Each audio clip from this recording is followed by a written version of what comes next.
Today we are going to discuss time management. ये पूरा आपका एक दिन हो गया, दिस इज योर डे। ठीक है, यहां आपका स्टार्टिंग पॉइंट है, ये कितने बजे स्टार्ट होता है आप जानते हैं, और ये एक एंडिंग पॉइंट है ना, कितने बजे आप सोते हैं।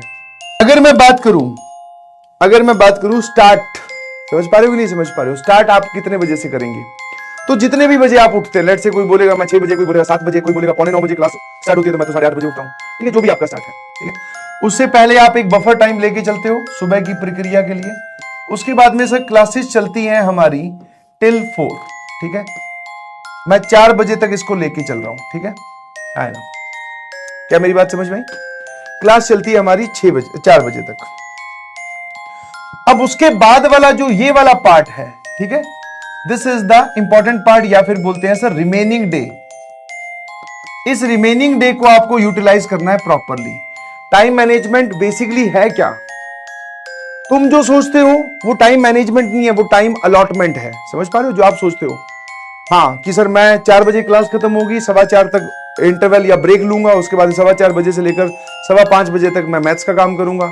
तो this is basically time allotment, not a time management. आपने अलॉट कर दिया, अब उसमें कर पा रहे हो कि नहीं कर पा रहे हो वो कैसे पता चलेगा? टाइम अलॉटमेंट तो आप कर सकते हो बहुत अच्छे से, मैं यहां पर एक लिख दूंगा, नेट पे आप टाइम टेबल ढूंढ लो कोई सा भी, तो वो टाइम अलॉट तो वहां कर ही रखा है। बट टाइम मैनेजमेंट मतलब कि सर आप अपना टाइम वेस्ट ना करें और आप इफेक्टिवली टाइम दे पाए अपनी चीजों को। समझ में आया? तो जैसे मेजर टास्क रिमेनिंग डे में जो आपके मेजर टास्क है वो कौन कौन से हैं?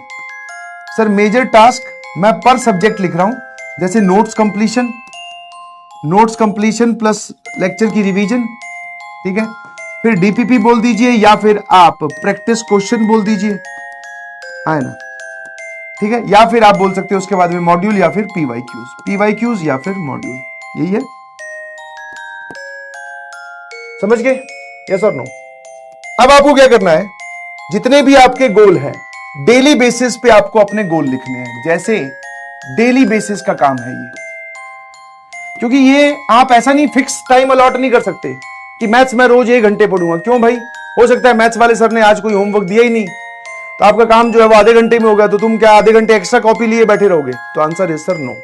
हो सकता है किसी दिन सर मैथ्स वाले मास्टर ज्यादातर हिले हुए होते हैं, सर खुद के लिए ही बोल रहे हो क्या? मैं कहा हाँ, पता चला सर 50 सवाल दे दिए, तो अब आधे घंटे में 1 घंटे में कर देगा? नहीं। तो बेसिकली आपको ये लिस्ट डेली बेसिस पे बनानी है कि मेरे पास कितना अमाउंट है और मुझे क्या क्या काम करना है। ठीक है, समझ में आया? जैसे आपने इस प्रकार से सारे टास्क लिख लिए, टास्क 1, टास्क 2, टास्क 3, आया ना, ऐसे करके हर एक टास्क। मान लो नोट्स कंप्लीशन और रिवीजन है, तुम्हें अब पता चल गया होगा, तुम अब इतने भोले नहीं हो कि कितना टाइम लगना चाहिए। समझ में आया? है ना? नए नए होते तो समझ में आता सर नोट्स कंप्लीशन और रिवीजन मिलाकर मैक्सिमम आधा घंटा या 45 मिनट, तो आपने इसको 45 मिनट्स अलॉट किए based on your previous experience. मतलब आज तक आप नोट्स कंप्लीट करते आए हैं, तो आपको पता है कि आपको नोट्स बनाने में कितनी देर लगती है। 45 मिनट लगती है सर, कई बार 1 घंटा लग जाता है, बट 45 मिनट लगती है मिनिमम। कुछ लोग बोले सर हमें आधा घंटा, तो अपने हिसाब से वो टाइम अलॉट करो। अब आप इसका मोबाइल में क्या लगा लीजिए, अलार्म। समझ में आया? स्टार्टिंग पॉइंट मान लेते हैं आपने ये काम 4:30 बजे स्टार्ट किया, तो 4:30 बजे से लेकर सर ये 5:15 तक काम चलेगा, तो हमारे पास में मोबाइल में 5:15 की एक अलार्म लगी होनी चाहिए। वो अलार्म हमें ये बता देगी कि भैया टास्क 1 जो है वो तेरा कंप्लीट होने वाला है या हो चुका है। अब तक टास्क 1 जो है वो तेरा कंप्लीट हो चुका है। समझ में? तो जैसे ही आपकी ये अलार्म बज जाए, इसके बाद में आपको लग रहा है कि टास्क बचा हुआ है, तो आप अपने आप को 10 मिनट और बफर दे सकते हो, 10 मिनट्स बफर। फिर भी वो काम बच जाए तो इसको छोड़ो, टास्क 2 पे मूव कीजिए प्लीज। और ये टास्क प्रायोरिटी वाइज बनेंगी, प्रायोरिटी वाइज। फिर उसके बाद में आगे सर मान लो हमें मैथ्स के 30 सवाल सॉल्व करने हैं। ठीक है, 30 भी नहीं, चलो मान लेते 15 सवाल सॉल्व किए हैं, तो आप मतलब एक सिंपल सा गणित लेकर चलो, 15 3 45, और सर हमें 15 सवाल करने में 1 घंटा तो लगता है सर। तो फिर आपने अपने आप को बोला कि मुझे ये 15 सवाल करने, और अपने आप को एक 1 आवर अलॉट किया। फिर से जब स्टार्टिंग टाइम होगा, बीच में वेस्ट नहीं करना आपको कुछ भी, जब स्टार्टिंग टाइम होगा उसका जो एंडिंग टाइम है, जैसे मान लो वो टास्क आप स्टार्ट करते हो 5:30 पर, तो आपने 6:30 पर एक अलार्म लगा के रखा हुआ है। स्टार्टिंग में तो लगाने की जरूरत नहीं है, स्टार्ट हो गया। 6:30 पे आपने अलार्म लगा रखा है कि अब वो टास्क खत्म होने वाला है। उससे पहले तो आप चाहो तो एक 6:20 पर भी आप एक अलार्म लगा लो, ये हमारा कौन सा होगा सर?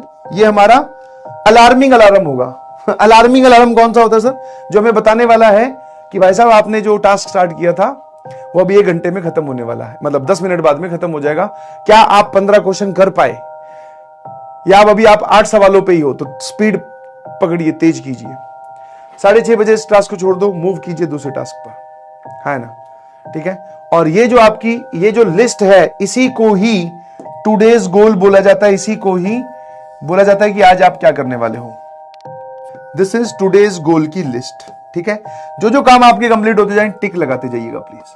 हो सकता है आपने 5 टास्क लिखे हो, बट आप सिर्फ 3 ही कंप्लीट कर पाए, 2 आपके एज इट इज रहेगी। ठीक है। तो वो 2 पे आप डॉट लगा लेना, और वो 2 तक ना पहुंचने का कारण क्या है वो जरूर पता करना, कि आपने बीच में टाइम वेस्ट कर दिया, आप मोबाइल देखने लग गए, दोस्त से बात करने लग गए, या घर वालों ने कोई काम कह दिया, या किसी और एक्स्ट्रा एक्टिविटी में इन्वॉल्व थे, या फिर आपको इन टास्क में ही ज्यादा टाइम लग गया। ठीक है ना? तो धीरे धीरे आपको समझ में आने लगेगा कि आपको टाइम कैसे अलॉट नहीं, कैसे यूटिलाइज करना है। समझ पा रहे हो कि नहीं समझ पा रहे हो? इसी के साथ हम लोग इन्वॉल्व कर लेते हैं सर स्लीप। तो स्लीप में अगर बात करूं तो देखो भाई, मैं ऐसा नहीं बोलूंगा कि अभी आप 4 घंटे पे आ जाओ, समझ में? तुम्हारे साथ एक सबसे बड़ी गलती क्या है, तुम किसी का तुमने इंटरव्यू देखा, उस इंटरव्यू में हो सकता है वो इंसान या वो लड़की या वो लड़का ये बोल रहा हो कि मैंने अपनी जेई की प्रिपरेशन में 4 घंटे ही सोता था। ठीक है। तो वो 4 घंटे रोज नहीं सोता था, समझ में आया कि नहीं समझ में? वो 4 घंटे एक पर्टिकुलर पीरियड के लिए सोता था, समझ गए? कि हाँ, जब जेई का एग्जाम एकदम नजदीक आ गया तब, या फिर उसको पढ़ने में मजा आने लगा, उसके टास्क धमाधम कंप्लीट होने लगे। समझ में आया? एक होता है स्टैटिक बॉडी, आप समझते हैं, फिजिक्स के स्टूडेंट हो आप। मैं यहां सोचूं, अरे यार मुझे तो 5 किलोमीटर दौड़ लगा के आनी है, कैसे टाइम अलॉट करूं, ओ हो, ये तो मैं सिर्फ सोच रहा हूं। यहां पर मेरी जो रेस्ट है वो मेरा, आप बोल सकते इनर्शिया 0 है। दूसरा, मैं दौड़ रहा हूं, समझ में आया? 1 किलोमीटर हो चुका है, फिर मैंने अपने शरीर को बोला कि भाई 1 किलोमीटर और दौड़ना है, तो वो एक अलग प्रोग्राम होता है। तो आप अभी से ही स्लीप को लेकर परेशान ना हो। एक बार जब आपकी बॉडी इस प्रोग्राम में ढल जाएगी, उसको मजा आने लगेगा कि हाँ भाई टास्क कंप्लीट होते जा रहे हैं, तो आपको लगेगा यार टास्क नंबर 4 के लिए मैं अपनी स्लीप में से 1 घंटा और निकाल लेता हूं, कि ये ताकि ये टास्क कंप्लीट करके सोऊं। मजा आने लगा पढ़ने में। या फिर सिचुएशन क्रिटिकल हो गई, सर अब तो पढ़ना ही पड़ेगा, डू और डाई वाली सिचुएशन है सर, जब एग्जाम आने वाला होता है, तो उन टाइम पर आप अपनी स्लीप में से 1 घंटा निकालो, 2 घंटे निकालो, तब आप अपनी स्लीप को चाहो तो 5 घंटे, 4.5 घंटे उतने पे लेके जाओ। बट नॉर्मल आप 6 घंटे आराम से सोइए, कोई दिक्कत नहीं है, समझे? है ना? इसको निचोड़ने की जरूरत नहीं है बेटा। क्यों? क्योंकि ये अकेला ऐसा एक प्रोग्राम है जिसमें आपके दिमाग की एक्सरसाइज हो रही होती है, समझ में? मतलब सॉरी, दिमाग रेस्ट कर रहा होता है। बाकी पूरे दिन जब आप जाग रहे होते हो तो आपका दिमाग ही तो है जो काम आएगा आपको भाई। ये नोट्स बनाने में, सवाल सॉल्व करने में कौन चलेगा? दिमाग। तो इसके रेस्ट का भी तो ध्यान रखो। शरीर को तो तुमने कुर्सी पे बिठा रखा है, दिमाग जो है वो लगा ही हुआ है। तो अभी दिस इज द मैक्सिमम बोल दो, मिनिमम बोल दो, इतने से आपका काम चल जाएगा, आप बढ़िया एनर्जी स्टेट में हैं। आगे चलकर जैसे लगे आपको कि सर टाइम की कमी हो रही है, मैंने अपने जितने भी आसपास के जितने भी टाइम थे, जो डिस्ट्रैक्शन था, मोबाइल था, अब दिन में चला रहे हैं, 1 घंटे तो देख रहे हैं रील, और फिर पूछ रहे हैं कि सर मैं स्लीप 6 घंटे की जगह 5 घंटे की कर दूंगा। क्यों भाई? वो रील वाला टाइम ही काट दे, समझे? जब आपको पूरे दिन में से आपने सब जगह से टाइम निचोड़ लिया, अब आपके पास टाइम कहीं बच ही नहीं रहा है, फिर आप अपनी लास्ट में, सबसे लास्ट में आप नींद में से टाइम काटिए।